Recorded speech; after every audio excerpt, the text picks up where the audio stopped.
नमस्कार दोस्तों, मैं हूँ रामलीन विश्वकर्मा। आज का जो हमारा टॉपिक है फ्रांस का जो भूगोलकता है उसको पढ़ेंगे। और ये जो है भौगोलिक चिंतन में हम लोग आ गए हैं। ये जर्मन पढ़ के यूनान, आपका अरब, अंधयुग सारे पढ़ चुके हैं हम लोग। आप अगर नए हैं मेरे चैनल पर तो वीडियो को लाइक करके अपने मित्रों में शेयर जरूर कीजिएगा, चैनल को सब्सक्राइब जरूर कीजिएगा। और प्ले लिस्ट में जाकर आप पिछला जितना भी वीडियो है देख सकते हैं। मैं पूरा अच्छे तरीके से स्टेप बाय स्टेप और एग्जाम ऑफ व्यू से पढ़ाया हूँ। तो चलिए, फ्रांस के जितने भूगोलकता हैं उनका सीक्वेंस के साथ हम जानेंगे। मैं सीक्वेंस में ऑलरेडी लिख दिया हूँ, जैसे बुआचे पहले है, इसके बाद से रेकलस आए हैं।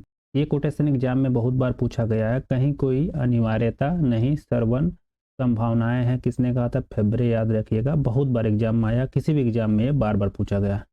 संभववाद शब्द का प्रयोग सर्वप्रथम किसने किया था? फेब्रे। ये आपको याद रखना है। फिर से फ्रांसीसी जो भूगोलकता है उन्होंने मानव भूगोल और प्रादेशिक भूगोल में महत्वपूर्ण योगदान दिया है। क्वेश्चन पूछता है कि किस देश के भूगोलकता ने मानव भूगोल में योगदान दिया, तो आपको याद रखना होगा ये फ्रांस के। और प्रादेशिक भूगोल में भी योगदान इन्होंने दिया है। तो चलिए, पहले जो भूगोलकता हैं बुआचे, इनके बारे में जानते हैं। बुआचे जो हैं भौगोलिक अध्ययन के लिए प्राकृतिक प्रदेश को इकाई मानने की वकालत की है। तो ये आपको ध्यान रखना है लाइन। इसके लिए इन्होंने नदी बेसिन को आदर्श इकाई माना था। बस इनके बारे में इतना जानना है, नहीं तो आप इनको सीक्वेंस में बस याद रखिएगा। पहले कौन आता है? बुआचे आते हैं। अगर फ्रांस में सीक्वेंस पूछ देता है कि कौन कौन भूगोलकता फ्रांस में आते हैं पहले से दूसरे तीसरे, तो ऐसे में आपको बुआचे पहले याद रखना है। इनका कोटेशन पूछा नहीं गया है, लेकिन वकालत वाले जो कोटेशन है इसे आप ध्यान रख सकते हैं। दूसरे जो भूगोलकता आते हैं एलसी रेकलस, 1830 से 1905 के बीच में इनका जो है समय चला था।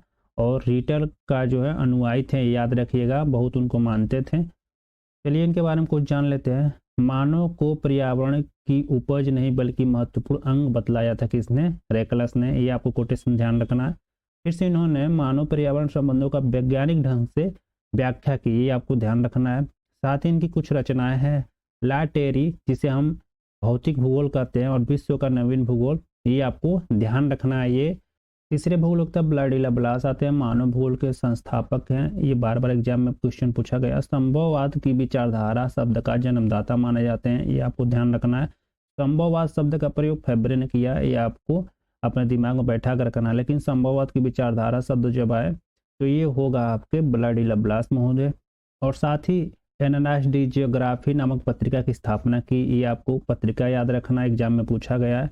ये संभववाद के कट्टर समर्थक थे और उनका यह मानना था कि प्रकृति द्वारा मानव को अनेक संभावनाएं प्रदान की जाती है एवं मानव उनके चयन चॉइस में स्वतंत्र होता है। उनका यह मानना था कि प्रकृति एक सलाहकार से अधिक कुछ भी नहीं। ये कोटेशन, ये जो लाइन है, ये आपको ध्यान रखना। प्रकृति एक सलाहकार से अधिक कुछ नहीं, एग्जाम में पूछा गया है। अब ब्लास्की महोदय की जो पुस्तक उसे देख लेते हैं। पहला फ्रांस का भूगोल, दूसरा मानव भूगोल, और तीसरा पूर्वी फ्रांस का भूगोल, चौथा विश्व का भूगोल। ये आपको ध्यान रखना है। इंग्लिश में भी आप यहाँ पर ध्यान रख सकते हैं, ये आपको जरूरी है याद रखना। यहाँ से एक हाथ दो हमेशा इनका पुस्तक जो है पूछा जाता है। ब्लास की जो पुस्तक है फ्रांस का भूगोल, उसमें उन्होंने टेबलो अर्थात फ्रांस के पठार में भौतिक एवं मानव लक्षणों का वर्णन किया है। और the principle of terrestrial unity आपको ध्यान रखना, प्रतिपादन किसने किया था? तो ब्लास महोदय किए थे। ये जो है हिंदी में ही लिख देता है सीधे, the principle of terrestrial unity. ये आपको ध्यान रखना, बहुत बार पूछा गया है। सार्वभौमिक एकता या अंतर संबंध का सिद्धांत किसने दिया? हिंदी में।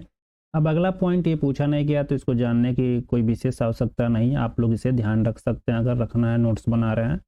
अब नेक्स्ट इनका इंपॉर्टेंट पॉइंट है, विशिष्ट जीवन पद्धति का सिद्धांत दिया, सार्वभौमिक एकता एवं पार्थिविकता का सिद्धांत दिया, जैसे कि मैं आपको बता चुका हूँ यहाँ ऊपर ही।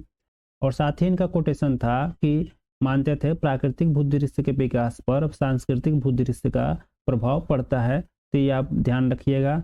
इनका एक और यहाँ पर है बारे में, फ्रांस में भूगोल के विकास का मुख्य श्रेय ब्लास को ही दिया जाता है। तो याद रखिएगा, जब पूछे कि फ्रांस में किसने भूगोल को विकसित किया, तो हमारे ब्लास महोदय ने ही किया था। नेक्स्ट हमारे भूगोलवेत्ता जो आते हैं जीन ब्रून से, देखिए चौथे नंबर के भूगोलवेत्ता फ्रांस के हैं। इनका 1869 से 1930 के बीच में समय काल चला है।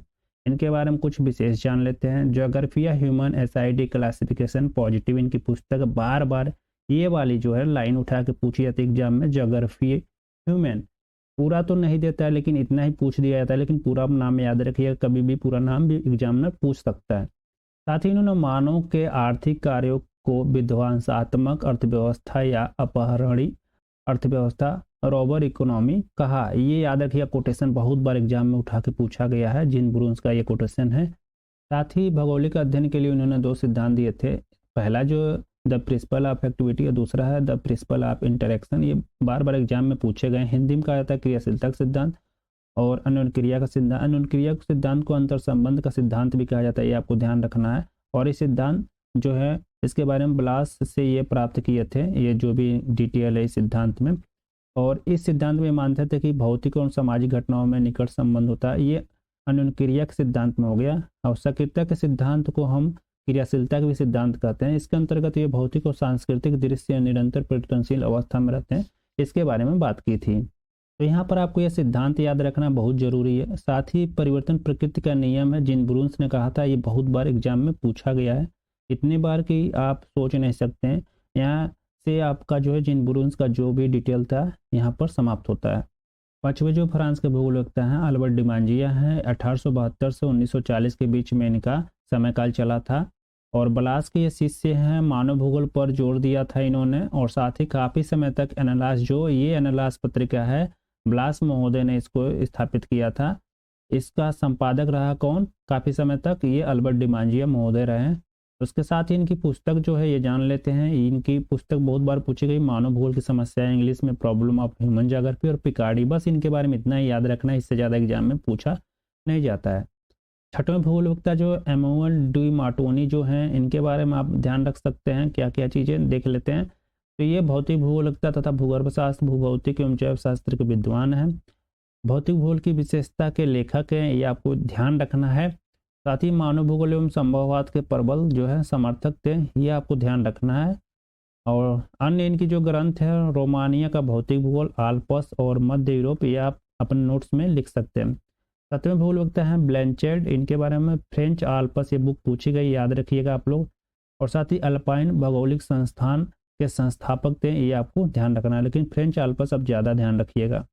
इनके बारे में ये पॉइंट इंपॉर्टेंट नहीं है, ये पॉइंट इंपॉर्टेंट है, नगरीय भूगोलवेत्ताओं के नियमित संस्था के संस्थापक ये हैं। और इनकी रचना जो है ये जान लेते हैं। पहला यहाँ पर नगरीय भूगोल का यहाँ पर विधि तंत्र, ये मेथडोलॉजी ऑफ अर्बन ज्योग्राफी। दूसरा ग्रेनोबिल का नगरीय भूगोल, ये बहुत बार पूछा है एग्जाम में, ये आप लोग याद रखिएगा। ये मेथडोलॉजी ऑफ अर्बन ज्योग्राफी ये भी पूछा है इनका। और पश्चिमी एशिया या मिलान द कॉलम में पूछा है। और चौथा जो है भौतिक भूगोल पर फ्रेंच आल्प्स नामक ग्रंथ लिखा था। 4 रचना इनकी है, आप लोग याद रख सकते हैं। 8वें भूगोलवेत्ता जो है फ्रेडरिक लिपले हैं, इनको देख लेते हैं। स्थान कार्य परिवार, इसको इंग्लिश में प्लेस वर्क एंड फैमिली, ये बुक इनकी है, याद रखिएगा, बहुत बार एग्जाम में पूछा गया है, अनगिनत बार। फ्रांस का महान समाजशास्त्री एवं पर्यावरणवादी भूगोलवेत्ता हैं। और निवास क्षेत्र एवं समाज के संबंधों पर बल दिया, तो ये आपको याद रखना, स्थान कार्य परिवार फ्रेडरिक लिपले का है, ये बहुत बार एग्जाम में पूछा गया है। फ्रांस के जो भूगोलवेत्ता थे वो समाप्त हो चुके हैं। अब यहाँ से कुछ अन्य भूगोलवेत्ता हैं जिनके छोटे छोटे महत्वपूर्ण रोल है, उसको जान लेते हैं। ब्लास के जो शिष्य एवं दामाद कहे जाते हैं, मार्टिने ने ट्रेट दी ज्योग्राफी फिजिक्स नामक पुस्तक लिखी है, इसे आप ध्यान रख सकते हैं। साथ ही अगला पॉइंट है, गालो ने पेरिस का नगरीय भूगोल लिखा, इसे आप ध्यान रख सकते हैं। सिगफ्रीड का ये पूछा गया है, राजनीतिक भूगोल के क्षेत्र में योगदान रहा था, ये आपको याद रखना है।